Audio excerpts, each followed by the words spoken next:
Շնորհակալություն, պարոն փոխվարչապետ, Շիրակ Թորեսյան համեցեք։ Դահլիճում լռություն։ Մեծարգո պարոն վարչապետ,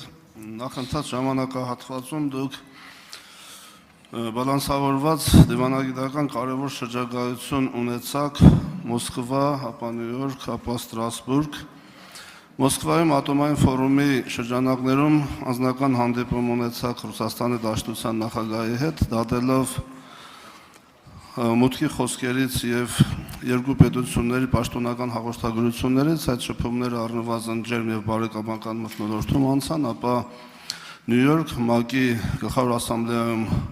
հնչեց ձեր փայլուն ելույթը, որ արտացոլում էր Հայաստանի Հանրապետության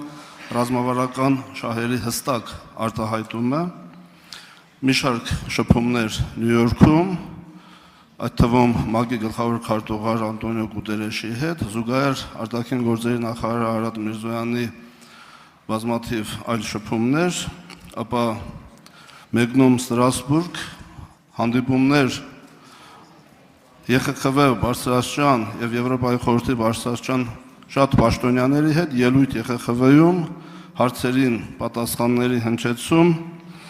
որոնք արտացոլեցին այն, որ Հայաստանի Հանրապետությունում մարդու իրավունքների եւ ժողովրդավարության խնդիրները անդադ գնալով կատարելագործում են, բայց ամենակարևորը, որ Եվրոպայի խորհրդում մեծապես աջակցություն ստացակ խաղաղության պայմանագրի օգոստոսի 8-ին նախաստորագրման հետ կապված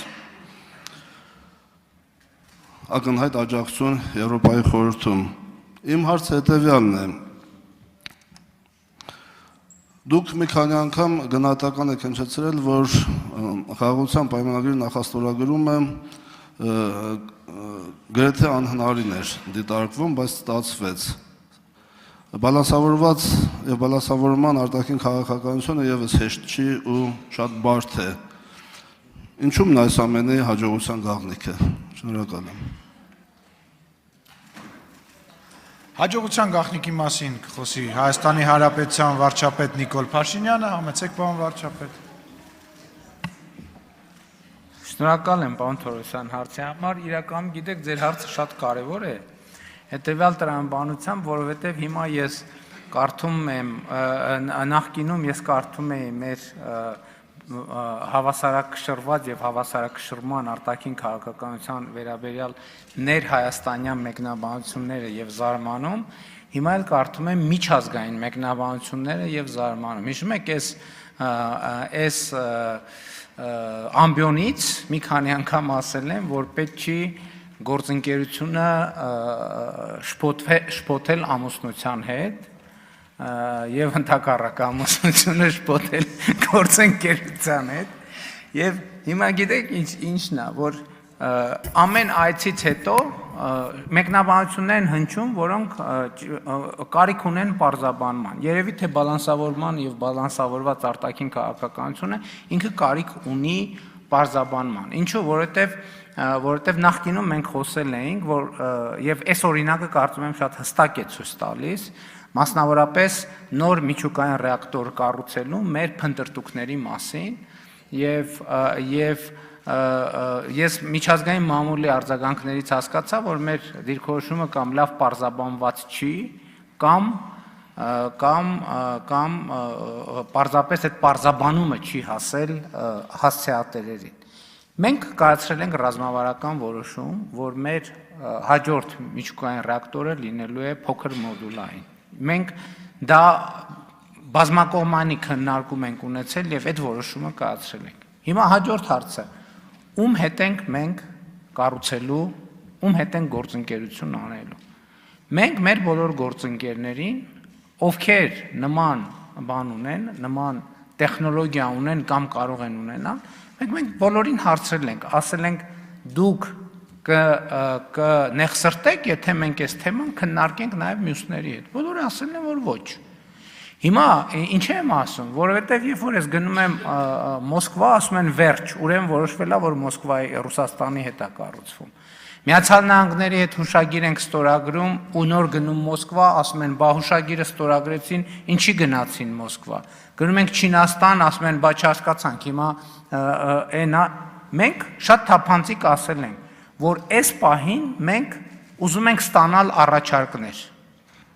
Եվ մենք այսօր նման խոսակցություն ունենք եւ Միացյալ Նահանգների հետ, եւ Ռուսաստանի հետ, եւ Չինաստանի հետ, եւ Հարավային Կորեայի հետ, եւ Ֆրանսիայի հետ։ Եվ որ առաջարկը մեզ, ընդ որում մենք քաղաքական կոմպոնենտ չենք դնում ընդհանրապես։ Մենք ասում ենք կոմերցիոն եւ տնտեսական շահավետության առումով մենք պետք է նայենք, որ առաջարկն է մեզ ձեռնտու եւ ընտրություն կատարենք ըստ այդմ, որ արձագանքեք գուցե շարունակենք։ Շնորհակալ եմ, պարոն վարչապետ, ձեր խոսքը շարունակելուց զատ նաև խնդրում եմ անդրադառնալ այն հարցին, որին դուք անդրադարձաք ՄԱԿ-ի Գլխավոր ասամբլեայի ամբիոնից ելույթ ունենալիս, մասնավորապես Ադրբեջանի նախագահ Իլհամ Ալիևի որոշ արտահայտություններ, որոնք բացառապես չեն տեղավորվում օգոստոսի 8-ի համաձայնագրի տրամաբանության մեջ, մասնավորապես այսպես կոչված Զանգեզուրի միջանցք արտահայտությունը, որի հստակ պատասխանը դուք հնչեցրեք, ես խնդրում եմ ձեզ, որ Հայաստանի Հանրապետության թիվ 1 քաղաքական ամբիոնից եւս ձեր տեսակետը ներկայացնեք, շնորհակալ եմ։ Պարոն Թորոսյան, ուղղակի տարողունակ է, ես համոզված եմ այդ հարցերի կտան, եթե թույլ կտաք, ես միջուկային ռեակտորի հետ կապված այդ խնդրի համատեքստում ձեր հարցին պատասխանեմ։ Հիմա մենք ասում ենք, որ մենք այս թեմայով երկխոսություն ունենք 5 գործընկերոջ հետ։ Տեսեք, հրապարակային ասում ենք, եւ ընդ որում այդ խոսակցությունը գործնական է։ Մեր փորձագետների խմբերը այցելում են կամ պիտի այցելեն տարբեր տեղեր, տեսնելու, ուսումնասիրելու, պարզելու, եւ մենք, բայց մյուս կողմից էլ առաջիկա 1-2 տարվա ընթացքում մենք պետք է որոշում կայացնենք եւ պայմանագիր կնքենք, եւ այդ որոշում կայացնելու եւ պայմանագիր կնքելը չի ունենալու աշխարհքաղաքական, արտաքին քաղաքական ենթատեքստ, որովհետեւ մենք ուզում ենք փոքր միջուկային ռեակտոր եւ ուզում ենք դա առավել լավ գնով, առավել անվտանգ տեխնոլոգիայով եւ նաեւ իր ներդրման հետգնման հնարավորինս առավել կարճ ժամկետով։ Խնդրում եմ, այս ոչ ոք սրա տակ աշխարհաքաղաքականություն չփնտրի։ Շնորհակալություն։ Հաջորդ հարցի համար Նարեկ Բաբայան, համեցեք։ Շնորհակալություն։